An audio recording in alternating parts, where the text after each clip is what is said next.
Selamat pagi Bapak Ibu, bersama saya Stefanus Salawal, Guru SMP Negeri 3 Dedebau. Kali ini saya akan memberikan pemahaman tentang kegiatan Merdeka Mengajar, yaitu dalam topik menyebarkan pemahaman Merdeka Belajar yang ada pada kegiatan IKM atau PMM. Pada topik satu ini, itu tentang Merdeka Mengajar, itu dibagi dalam 5 modul. Yang pertama, mengenali diri dan perannya sebagai pendidik, dan modul kedua, mendidik dan mengajar. Pada modul ketiga, mendampingi murid dan untuk menyeluruh. Dan modul keempat, mendidik dan melatih kecerdasan budi pekerti. Dan modul yang kelima, pendidik yang mengantarkan keselamatan dan kebahagiaan.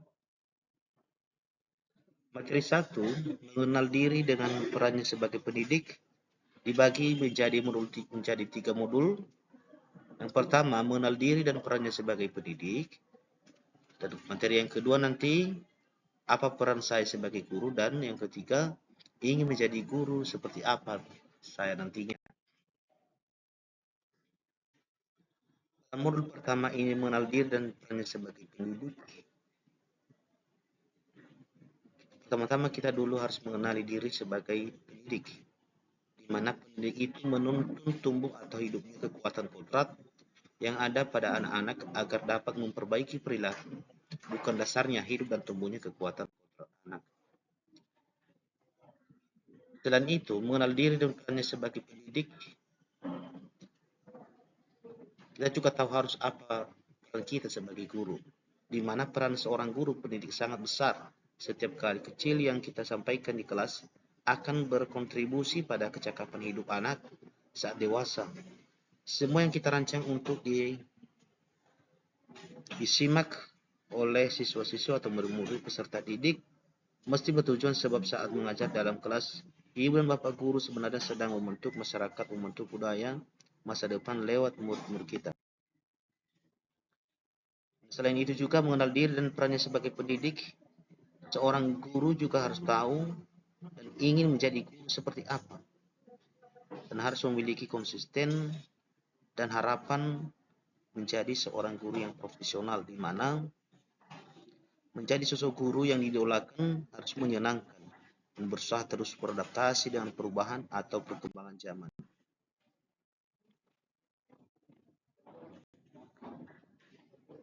Modul yang kedua ini mendidik dan mengajar. Pada modul 2 ini saya bagi menjadi 3 materi. Yang pertama, materi mendidik menyeluruh, pendidikan selama 1 abad, dan materi yang ketiga menjadi manusia secara utuh. Mendidik dan mengajar atau yang disebut dengan mendidik menyeluruh, kita artikan sebagai menuntun segala kodrat yang ada pada murid agar mereka dapat mencapai keselamatan dan kebahagiaan yang setinggi-tingginya, baik itu sebagai manusia maupun sebagai anggota masyarakat. Layaknya seorang petani yang menanam padi, menuntun tumbuhnya padi, mengusahakan kondisi yang terbaik agar padi dapat tumbuh sesuai dengan kodratnya. Mendidik dan mengajar, kita juga harus tahu bagaimana menjadi manusia secara utuh, di mana sistem pendidikan di zaman kolonial Belanda didasarkan atas diskriminasi, yaitu adanya perbedaan terhadap anak-anak pribumi untuk mendapatkan pendidikan yang sifatnya masih materialistik, individualistik, dan intelektualistik. Hal ini bertentangan dengan keadaan dan kebudayaan bangsa Timur. Menurut Ki Hajar Dewantara, pendidikan yang sesuai dengan bangsa kita adalah pendidikan humanis, kerakyatan, dan kebangsaan atau sistem amungking ing rasung tu belada ing madaya bangku karsa tu guri handayani. Mendidik dan mengajar atau pendidikan selama 1 abad dapat kita lihat di mana manusia sebagai makhluk ciptaan Tuhan yang Maha Esa memiliki 2 bagian utama pada tubuhnya, yaitu badan jasmani lahir dan badan rohani atau batin. Kita sebagai pendidik dapat membantu murid untuk memenuhi kebutuhan keduanya. agar mencapai keseimbangan dalam menjalankan kehidupan sebagai pendidik. Kita cukup hanya membantu memberikan pengajaran yang orientasi pada penguasaan keterampilan berpikir atau kognitif saja, tetapi juga mendampingi murid-murid untuk mengembangkan kekuatan batinnya, mengembangkan kerjasama, membangun empati, dan menghargai sesama. Pada modul ketiga, mendampingi murid secara utuh dan menyeluruh, di mana saya akan membagi dalam 4 materi. Yang pertama, kodrat keadaan, kodrat alam, kodrat zaman, dan asas trikon.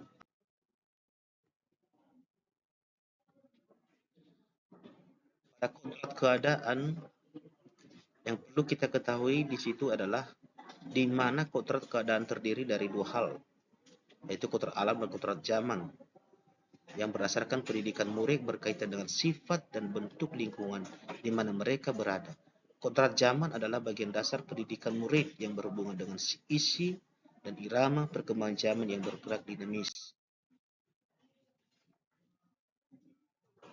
Kemudian yang kedua, kodrat alam. Kodrat alam ini, pendidik sebaiknya membantu mendekatkan murid dengan konteks kehidupannya. Seorang anak yang dilahirkan dengan kodrat alam perkotaan, maka ia menjadi bagian dari alam masyarakat dan lingkungan perkotaan. Oleh karena itu, pendidik sebaiknya dapat menuntun murid untuk menentukan konteks pembelajaran yang relevan terhadap dirinya dan lingkungan tempat mereka berada. Dan yang ketiga, kodrat zaman. Kodrat zaman di mana pendidikan bergerak sangat dinamis mengikuti perkembangan zaman. Cara belajar dan interaksi murid abad ke-21 tentu berbeda dengan murid di pertengahan abad ke-20, sehingga pendidikan saat ini ditekankan untuk menuntun anak memiliki keterampilan abad ke-21, yaitu berpikir kritis dan solutif, kreatif dan inovatif, serta mampu berkomunikasi dan berkolaborasi. Yang kelima, ajas trikon, di mana ajas trikon ini merupakan suatu perkembangan yang berkesinambungan dilakukan terus-menerus dengan perencanaan yang baik. Budaya, kebudayaan, atau cara hidup bangsa itu bersifat kontinu, bersambung tak putus-putus dari zaman penjajahan sampai zaman kemerdekaan. Konvergen bersama bangsa lain mengusahakan terbinanya traktor dunia sebagai kesatuan kebudayaan umat manusia sedunia, tanpa mengorbankan nilai identitas bangsa. Masing-masing Indonesia mempunyai beraneka ragam budaya yang perlu kita jaga dan rawat. Maka hendaknya kita tidak lantas meniru kebudayaan bangsa lain dan melupakan kebudayaan dari leluhur, tetapi menerima budaya yang sesuai dengan kepribadian bangsa.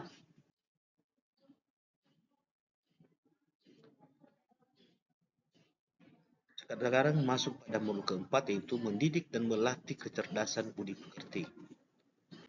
Pada bagian ini, saya membagi menjadi 2 modul atau 2 materi. Yang pertama, menumbuhkan budi pekerti.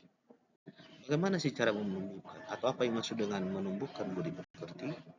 Budi pekerti atau yang disebut dengan watak diartikan sebagai bulatnya jiwa manusia yang merupakan hasil dan bersatunya gerak pikiran, perasaan, dan kehendak atau kemauan sehingga menimbulkan suatu tenaga. Keluarga merupakan tempat utama dan yang paling baik dalam melatih karakter anak dan murid. Keluarga menjadi tempat anak dalam proses penyempurna menjadi sempurna sebagai laboratorium awal dan utama melatih kecerdasan budi pekerti anak agar setiap menjalani hidup dalam masyarakat. Dan yang kedua, teori konvergensi, pengaruh, dan pengaruh pendidikan. Bagaimana dimaksud dengan teori ini? Teori ini merupakan teori tabula rasa yang beranggapan bahwa kodrat anak ibarat kertas kosong yang dapat diisi dan ditulis oleh pendidik dengan pengetahuan dan wawasan yang diinginkan pendidik. Dan sekarang masuk pada modul kelima. Modul kelima ini pendidik yang mengantarkan keselamatan dan kebahagiaan. Yang pertama, membimbing murid memperbaiki bangsa, di mana budaya-budaya seperti memberikan nilai dengan angka dan membuat peringkat kelas Sebaiknya dapat diubah dengan sistem penilaian dan apresiasi yang tidak membuat harkat dan martabat anak atau murid terkoyak dan memahami tujuan pengukuran atau penilaian itu sendiri. Pendidikan karakter yang sama sepentingnya dengan kecerdasan kognitif, murid yang dapat menjadi modal dalam kehidupan dan berkehidupannya dalam kelak. Dengan karakter berani bertanya dan mengemukakan pendapat, ia akan terus mengasah keterampilan berpikir kritis, mengembangkan kepekaannya pada lingkungan sekitar, dan memajukan bangsa dan negaranya. Yang kedua, peran keluarga, sekolah, dan masyarakat. Alam keluarga merupakan sistem kecil di mana anak tinggal dan mendapatkan pendidikan pertama dan yang penting dalam hidupnya. Alam perguruan merupakan wadah yang memfasilitasi pengembangan intelektual murid serta menuntun murid menemukan wawasan ilmu pengetahuan yang lebih luas. Alam pergerakan pemuda atau masyarakat merupakan wadah yang memfasilitasi murid untuk mengaktualisasikan dirinya dan mengembangkan watak. Bapak Ibu,